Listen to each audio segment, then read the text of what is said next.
Welcome to Good God, conversations that matter about faith and public life. I'm your host, George Mason, and I'm delighted to welcome to our program today a friend from across the sea. This is the Reverend Professor Dr. Mitri Raheb. Mitri, we're so happy to have you here. Dr. Raheb is from Bethlehem, that is Bethlehem, Palestine.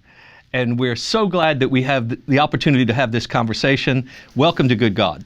Thank you, George. Great to be with you.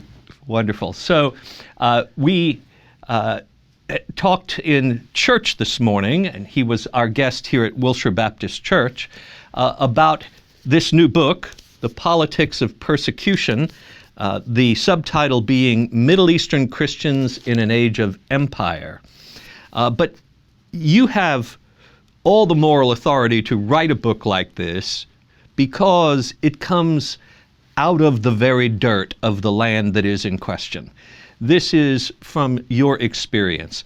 When we hear talking heads on cable networks and when we hear preachers in America often talking about the Holy Land, there is a sense that there is a kind of authority that they have, sometimes without ever having been there or lived there. Right. And so hearing from your perspective as a Christian from Palestine is important. I think everyone would like to know, how did you get there to Bethlehem? Did you follow a star to Bethlehem, or do you want to tell us the actual truth about that? Yeah, I think many people, they have forgotten that Christianity started in Palestine. Exactly. That Jesus was born in Bethlehem, Palestine, not Bethlehem, Pennsylvania. That's right. And that the Bible did not originate in the Bible Belt. Yes. Thanks God. Yes. Right? And for the last 2,000 years, there has been a Christian community living in Palestine and throughout the Middle East, in spite of all the ups and downs of history and of politics that we went through. Right. So the Palestinian Christian community is one of the oldest Christian communities in the world. Yes. For us, it's important that these are our roots. This is our history. Yes. But also, hopefully, this is our future, and this is what we are committed to make sure that Christianity will not only survive, but thrive in Palestine and throughout the Middle East. You say that Christianity has been continuously present in Palestine since the very beginning of the church.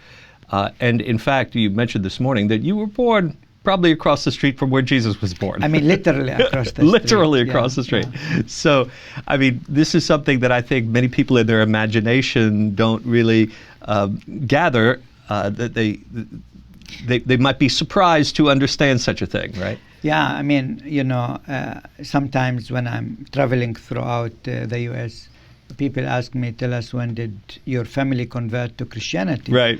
Assuming that maybe we used to be Muslims or heathens or whatever, who were converted to Christianity by some missionaries, yes, Baptist missionaries or whatever from the Midwest. And I like always to tease them by saying, because I was born across the street from where Jesus was born, I like to tell them, most probably one of my grandmas used to babysit for Jesus. So we have that long history with Jesus. Yes. He's a neighbor, a countryman, but also a savior. I think it's important probably for many people to get a sense that to be Palestinian as a terminology is to have been born in this land Correct. Of Palestine, Correct. Which now technically is labeled such as the area of the West Bank and also the Gaza Strip, right? Yes. The Palestinian territories. It is not wrong to say that all of that area that includes the state of Israel is historically Palestine. Correct. Right? That's historic Palestine. But nowadays, when we use that terminology, we do so more politically and geographically to describe the reality on the ground, right? Correct. But I mean, there are also Palestinian Christians living inside Israel, in Nazareth, in Haifa, in Jaffa, in Upper Galilee. They are Palestinians, though Israeli citizens. Yes, and this is where it gets confusing, right? Right, yes. Exactly. And so I always like to say, I mean, Jesus was a Palestinian Jew. Yes. Now, people today think being Palestinian and being Jewish is like a contradiction in itself. Exactly. But it's not, because Palestine was always a country with several religions, always pluralistic. Yes. I mean, at the time of Jesus, there were the Samaritan, yes, but also there were the Canaanites. I mean, Jesus meeting the Canaanite woman. We forget about that. Yes, right. So it's multi-faith country. Even when the Byzantine took over and became Christian, still there were people of other faiths living there. Yes. And when the Arabs came and the majority became Muslim, there were still Jews and Christians. Yes. So I think we have to distinguish between Palestine as a country, historic Palestine, and the different identities and religions and ethnicities that were there. And this is challenging even in the state of Israel, where Israel is both a Jewish nation and a democracy, and they are wrestling with whether they can be both of those things, given that many of our friends, including Christian friends, Palestinian Arab friends, who live in Jesus' hometown of Nazareth, not where he was born in Bethlehem, where you reside, but they feel often like there are advantages for them to be Israeli citizens on the one hand, but they do not feel that they are always treated as if they are full-fledged Israeli citizens on the other. Correct. I mean, because, Israel, especially a few years ago, they had this nation-state law, yes, which says basically that Israel is mainly for the homeland for the Jews. yes. And so Christians and Muslims, they are basically second-class citizens. And I mean, today many human rights organizations are talking about it, even describing it as apartheid. Yes, and this is something that I think we are seeing the rise of, even as democracy seemed to have swept across the globe in a large way for a long period of time. But then there came to be a backlash against it. Correct. And what we're seeing with nationalism in Russia now, and even in the United States, right. What makes you the most culturally acceptable part of the nation you're living in? And in America, that would be white evangelical Christians, to a large extent, make the claim that they really define who America is. And yet here we are, this tremendously pluralistic nation, even with the ideals that we should be such, and yet there's a tension here. So Israel is wrestling with that as well. But within the Palestinian community, I think as a Christian, you are a very small minority among Palestinians too, right? So how is the Palestinian delegation, in a sense, dealing with that very issue? Yeah, I mean, Christians in Palestine now, Palestine meaning West Bank, Gaza, yes, right. They make 1.7% of the population. Right. Inside Israel, they make 1.3% of the population. Yes. So numerically, we are small in number. And yet, actually, Christians, especially in the West Bank and Gaza, continue to play a major role. You know, we did a study just last year. There are 296 church-related organizations working in the West Bank and Gaza. Wow, 296 church-related organizations. And guess what? It was even for me a surprise. These church-related organizations, if we take them together, they are the third employer in Palestine after the government Wow. and the UNRWA, which is the United Nations Yes. Relief and Work Agency. Wow. They employ around 10,000 people, though they are altogether less than 50,000 people. Interesting.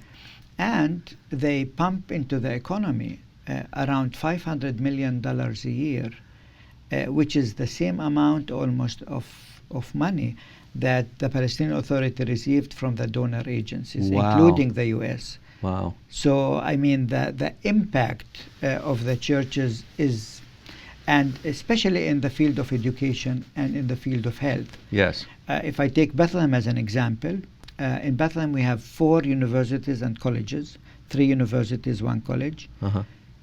Our university is one of them. Yes. 3 out of the 4 are Christian. Wow. Wow. One, run by the Catholics, Bethlehem University, one run by the Evangelicals, Bible College, and one our university, Yes. which is ecumenical. Yes. If we take Jerusalem as an example, Jerusalem, in East Jerusalem, Yes. we have 6 hospitals. 4 out of the 6 are Christians, and Interesting. they serve around 250,000 patients a year. 99% of them are Muslims. Wow. So you Wow. can see the impact actually that Christians Yes. actually do. However, if we look at Gaza specifically, Mm-hmm. there are less than 800 Christians left in Gaza, Wow. which really means that we know that within this generation, Christianity will cease to exist in Gaza. Mm-hmm. And this is really painful because Gaza used to be one of the main mission hubs in Palestine in the 4th, 5th, 6th century. Yes. The gospel went out of Gaza into the southern part of Palestine, Sinai, etc. All that history will be Yes. gone Yes. soon, unfortunately. So there's so many directions I want to go with you about this, but I think maybe it's best, as you've described the situation now, of the place of Christians in Palestine as a small minority, but with an outside sense of influence. Yet in American churches, there seems to be a forgetfulness about your very existence, Right. or a willful ignorance of the fact that you continue to exist. And sometimes what we hear in our theology that comes from an interpretation of the Bible Right. that places the region of Palestine, the city of Jerusalem, the state of Israel in an end of days understanding. Right. The support for the state of Israel from many Christian churches is unmixed. It is complete and entire, even if that support hurts fellow Christians in Palestine at this time. Correct. Tell our viewers what it feels like to you to live there and know that your sisters and brothers are proclaiming a way of being Christian that is damaging to the lives of the actual Christians on the ground. Yeah, I mean, this is a major problem that we face, because there is this movement, what we call Christian Zionism, Yes. which is really very dangerous, I think, for many reasons. First, it somehow, mixes the biblical Israel Yes. with modern state of Israel. Yes. And that is very dangerous, because the moment you give any state a theological overcoat, that is very dangerous. Right. Because, states are sinful at the end of the day. Right. And the prophets were saying that all the time. Yes. And as a Lutheran, you must keep emphasizing that, right? Correct. That's right. And so it's very dangerous. As you said, I think, in the sermon today, I mean, once nationalism and religion are mixed together, this is the most dangerous. It's terribly dangerous cocktail. Exactly. Yes. So that's one. Secondly, I mean, these Christian Zionists, unfortunately, they really ignore us. They don't talk to us. They think we are not kosher Christians, yes. you know, because we don't share their, not theology, but their ideology. For me, that's more an ideology than theology. Yes, yes. The third reason is really they are not only dangerous for us as Palestinians and as Christians, they are dangerous for the Jews themselves, because they really don't like or love the Jews. But they are anxious for Armageddon. Yes. You know, they want to see the end time coming sooner, yes, rather than later. Yes. And in their ideology, 2/3 of the Jews will be killed after going back. And the third will convert to Christianity. So basically, their ideology is calling for the annihilation of the Jewish people, which is anti-Semitic, actually. It is. You know? It is indeed. And so this is why I cannot agree with them, you know. And the last thing is that their political agenda is frightening.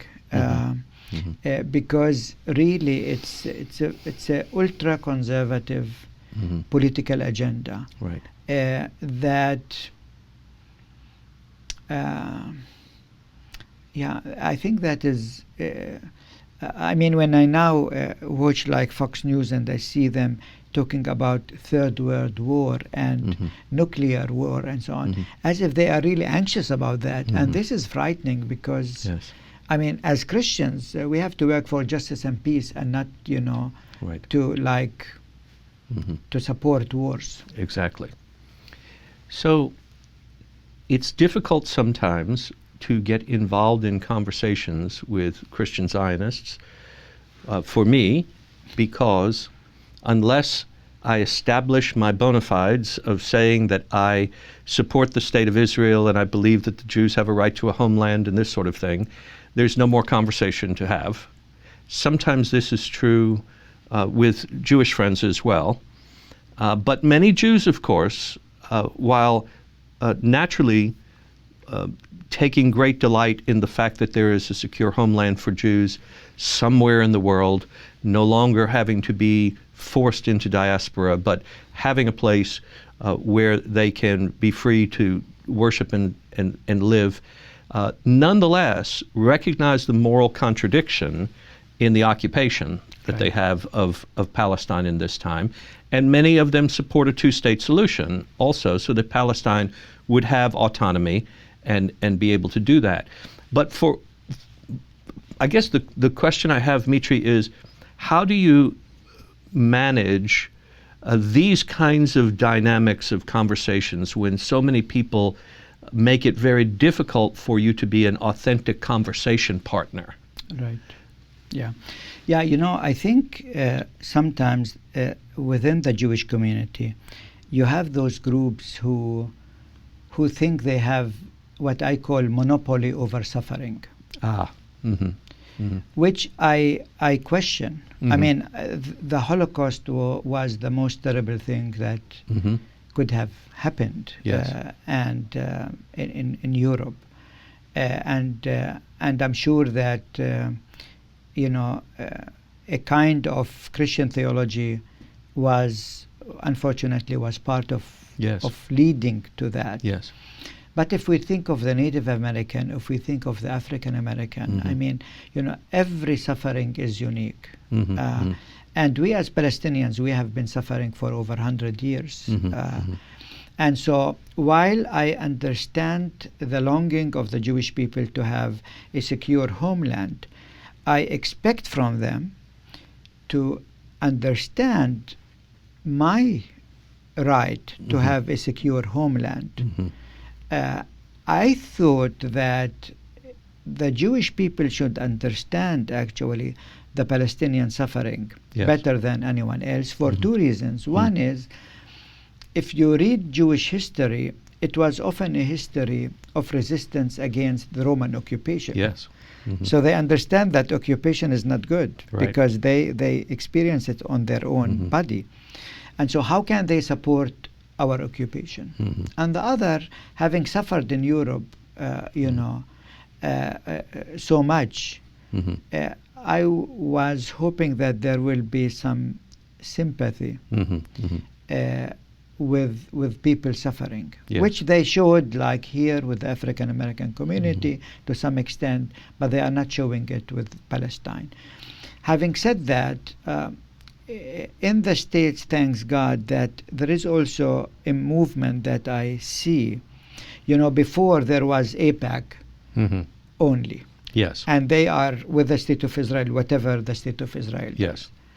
This is not anymore the case. So Yes. now you have J Street, they are calling for a two-state solution. Yes. But now you have other groups like Jewish Voices for Peace, who are actually saying, we would like to have one state. So you have this spectrum and Yes. this movement within American Judaism, which actually is for me a sign that occupation does not have a future. Good.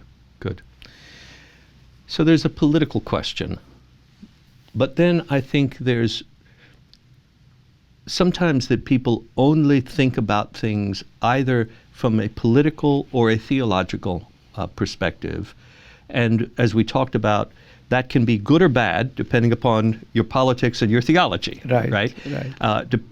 And this is true for Jews and for Christians and for Muslims as well. There's no one has a monopoly on good or bad theology. Correct. Right. Correct. Or good or bad politics. But one of the things that you say in this book is that the motif of persecution that many Christians use as a narrative, not just in the Middle East, but also throughout the world, and including in America now increasingly, is, in a sense, a politically driven claim. And it needs to be challenged on the basis of real life in how Christians are living in different places. Will you say more about that and more about the nature of that in your book? Yeah. What I'm saying here is that the idea of Christian persecution is a perception rather than an actual description of the situation. And it says more about the West than about the Christians in the Middle East. Yes. Because, and I am showing that in different stories. It's a book of church history. It is a book of church history. Correct. It is, but political history as well, and the role of petrodollars and Exactly. Yes. Yeah. So I talk about Lebanon, the civil war there, 1860. I talked about the genocide of the Armenians. But I talk also about Christian Zionism and the Balfour Declaration. Yes. And having a Jewish homeland. Yes. Actually excluding the Palestinians Right. in that. But also I talk about, as you said, the petrodollar and Iran and Saudi Arabia exporting their version of Islam. But really the idea of Christian persecution as we see it today is actually an invention of the evangelical Christians. In Lausanne II, which took place 1989. Right after the fall of the Soviet Union. The Soviet Union. So exactly. Coincidence or not, right? So the shift takes place from persecution by the godless communists exactly. to the anti-Christian Muslims. Exactly. Yes. That happened actually.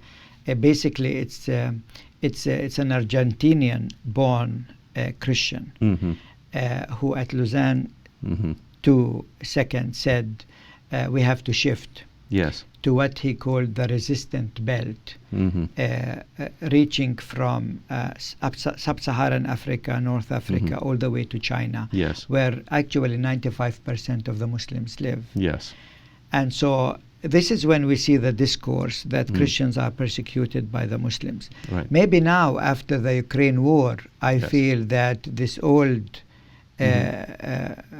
Russian enemy, there is like a comeback now. Yes. So it might shift again, or maybe you have now you will have two, not only one. But really, what I'm saying here is that the history of Christians in the Middle East is a history of not so much persecution, but actually it's resilience. Yes. That's for me the most important word, resilience. I mean, Christians in the last 2,000 years, they were able to adapt, to resist, and to continue, preaching the good news in a context where sometimes there is no good news. And for me, that is something to celebrate. This is what I would like to focus on. And I think another thing that comes to mind here is, why is it that Christians seem to be so in need of a persecuting enemy in order to know who we are? Right. When we share the same biblical texts of Judaism that declare that we must love and care for our neighbor and welcome the stranger. And Jesus was clear about that over and over. All through our Christian scriptures, we are told that this is to be the case. And instead of needing to find an enemy, we are supposed to reach out to our enemies and essentially understand them as neighbors. And this is something that you have to do as a real politic with the Palestinian Muslims as well, right? You have common cause to do so, and this is an uncomfortable truth for many people, huh? Right. I mean, at our university, 80% of our students are Muslims. Yes. You have women, Muslim women, girls with scarf. Yes. You have others without. You have that even pluralistic within Islam. But at the end of the day, what we share is our humanity. Nice. If it's with Muslim, is it with Jews? And the most dangerous thing is if we lose our humanity. Nice. And if we, lose seeing God in the other. Yes. That is really, I think, what Jesus taught us. And it doesn't mean that life is always easy. Life has lots of challenges. Sometimes we have also challenges within interfaith. But I tell you, it's some of my best friends are Muslims. And I don't want to live in a context where it's exclusively Christian or something. Right. And even I don't want to live in a context where, there are no Jews. For me, this pluralism is something that is dear to my heart. Nice. And this is what I would like to promote. Likewise, here in America, in the United States, this is part of what we are working toward through our Faith Commons organization. But as you begin to talk about the humanity needing to be emphasized, the common humanity, this leads me to talk about Dar alKalam, the school that you founded in Bethlehem, a university devoted to arts and culture. And this is a strategy that I think is quite subversive. That is to imagine that you are there training a generation of Muslim and Christian Palestinians in the arts to find their place in humanity in a place that often feels dehumanizing to them. Exactly. And helping them to imagine what it would be like to construct a different kind of society. Tell us more about Dar alKalam. Yeah, the idea behind Dar alKalam actually was a vision that we caught while I was pastor at Christmas Lutheran Church. And we felt God was calling us to reach out to the larger community. It's not enough to work within the church walls. Sometimes we feel so comfortable, you know.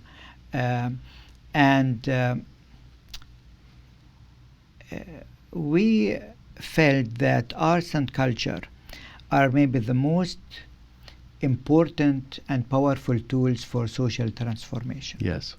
So we didn't want to do theology because we didn't want just to reach out to the Christians. Yes. We didn't want to do politics because people are fed up with politics, Yes. you know, and politicians let them down, irrespective Yes. which politicians. And so, but the arts, you know, especially in that context, art is a powerful tool. One, art is therapy. Yes. And you know, Johns Hopkins University did a study about Palestinians under occupation. I did not know. And they said they found out that 85% of the Palestinian people have some symptoms of depression because of the occupation. Wow. And so art really is a healing therapy in that context without calling it therapy. Second, art is important for the future of the church because imagine, I mean, worship without music, you know, worship without the arts. Yes. So that's a powerful tool. Third, art is important for identity. And for us, we want to help shape a dynamic identity of our people. Because sometimes when you are under oppression, you know, you might lose your humanity and your creativity. Yes. And so investing in creativity is of utmost importance for us living in that. But also, if you want peace, you need creative people. Yes. Yes. Because war is boring and it's the easiest thing you do. Yes. But peace is really the creative mind that can only reach that. And last but not least, art can provide a new means of communication. I mean, now we are doing this podcast. You see how important actually having cameras here and light and sound. Yes. Our, you know, Palestinian people have been telling their story so far, mainly through lectures and maybe books. But now, imagine if we tell our story through a film. Yes. For example, on Netflix now, there is a film called The Present. Okay. Which means, you know, a present, but also the present situation. Yes. And it talks about a Palestinian father with his daughter. They want to go from Bethlehem to Jerusalem to get a present for their mom. Okay. And then, you know, the checkpoint, all of that, and they cannot cross. And it's a 35 minutes film. 8 of our students were working on that film. As you know, assistant producer, second assistant director, camera person, sound, etc.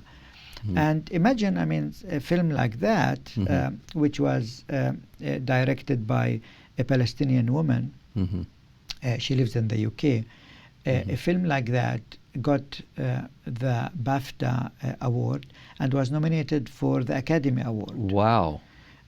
One of our students, film students from the Hacha refugee camp, which is the largest refugee camp in Bethlehem, got the 3rd award at Cannes Film Festival. Wow. So from the refugee camp to the red carpet, thanks to filming. And so, so I see a new generation of creative Palestinian leaders emerging.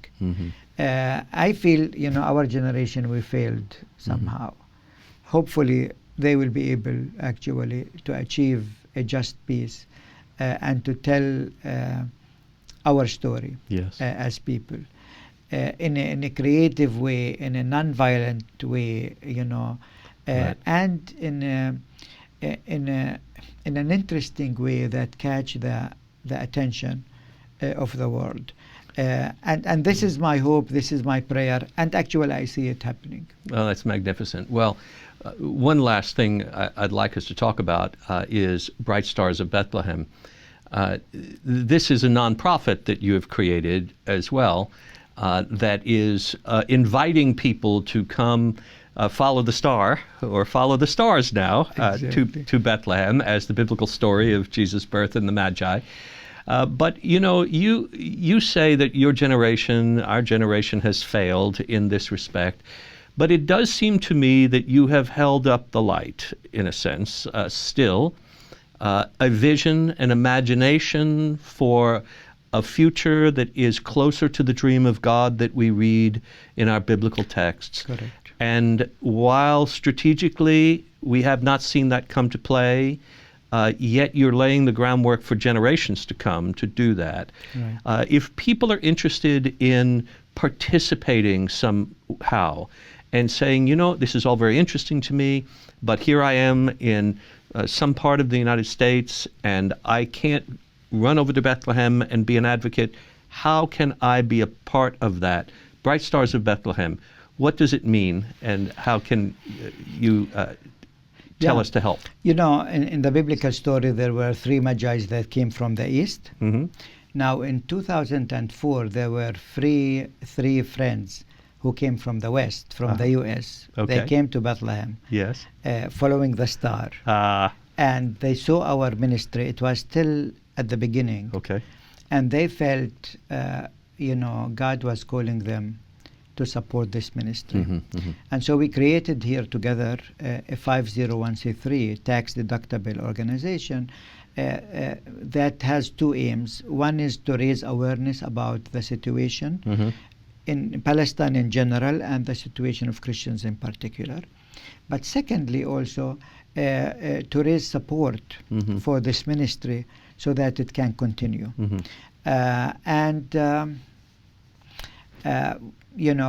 We invite people to visit our Bright Stars of Bethlehem Facebook or Instagram or website. Yes. Also, if they feel to support, they are most welcome. We hope that if they cannot come and visit us, at least maybe they can watch us through podcasts like this. Yes. Or follow us on these social media. As Bright Stars of Bethlehem, I tour the states like 5 times a year. Okay. Come to different Yes. states, so people can come and hear us. Wonderful. And connect with our friends. Wonderful. Well, and if you would like to go to Bethlehem, you are welcome to do that too. Many Christians who go to the Holy Land never actually end up in Bethlehem. They only go to Jerusalem and other parts of Israel. But some of us are committed always to do that. And by the way, Faith Commons will be planning a tour. And so if any of you wishes to join us, please communicate through our website or by email, and we'll be talking about that. And we'll be going to Bethlehem too. Absolutely. Now, The Politics of Persecution is the book. It's Baylor University Press. You can get it on Amazon also. And we wish you well with the book and Bright Stars of Bethlehem and Dar al-Kalima and all the ventures, Mitri, that you are involved in. My goodness, just tireless work on behalf of humanity, and we're so grateful. Thank you, George, for hosting me and for being such a dear friend. Wonderful. Thank you. God bless you. Thank you.